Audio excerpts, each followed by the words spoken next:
अस्सलामु अलैकुम वरहमतुल्लाहि वबरकातुहू। मोहतरम नाज़रीन, आज की इस वीडियो में मसला का उन्वान है कि शादी ब्याह के मौके पर दूल्हा को बारात जाने से पहले, निकाह से पहले जो सेहरा बांधते हैं, तो क्या वो सेहरा बांधना जायज़ है या नाजायज़ है?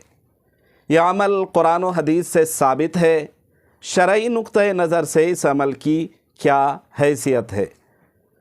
तो आज की इस वीडियो में इस मसले की मुकम्मल वजाहत की इंशाअल्लाह कोशिश करूँगा। आपसे बस छोटी सी रिक्वेस्ट है कि आप अगर चैनल में नए हैं तो चैनल को सब्सक्राइब कर लें, वीडियो को लाइक करना न भूलें और ज़्यादा से ज़्यादा शेयर करें।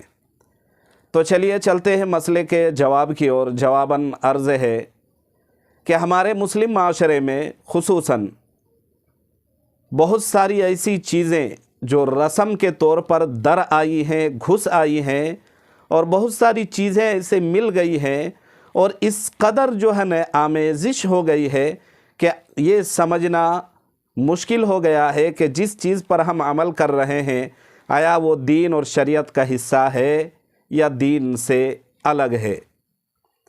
बहुत सारी ऐसी चीज़ें हैं, तो उनमें से एक चीज़ शादी ब्याह के मौके पर रस्म के तौर पर इल्तिज़ाम और एहतिमाम के साथ सेहरा बांधने का एहतिमाम किया जाता है।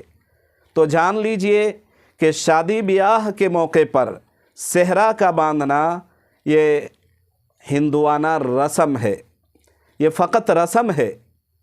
इसलिए जब रस्म है तो रस्म से एहतराज़ करना, उसको बजाय इल्तिज़ाम करने के, बजाय सेहरा बांधने और पहनने के, इस अमल को छोड़ना और तर्क करना चाहिए। और ख़ुसूसन मुस्लिम समाज में जब लड़के बारात से पहले, शादी से पहले, निकाह करने जाने से पहले जब सेहरा बांधते हैं तो इस अमल को फ़रोग़ दें और बताएं कि इसकी शरई नुक्ता नज़र से कोई असलियत और हैसियत नहीं है। लिहाजा हिंदुआना रस्म है तो उससे बचना, इज्तिनाब करना, एहतराज़ करना चाहिए। अगर बांधना ही है तो आप इमामा बांध ले, पगड़ी बांध ले, इमामा जो कि सुन्नत है आप बांधे। बजाय इसके कि अगर बांधने का इतना ही शौक़ रखते हैं शेरवानी पहने, आप इमामा बांध लें। मगर वो जिसको सेहरा कहते हैं ये फ़कत हिंदुआना रस्म है, एहतिमाम करना चाहिए। अल्लाह ताला हम सबको समझने की तौफ़ीक दे।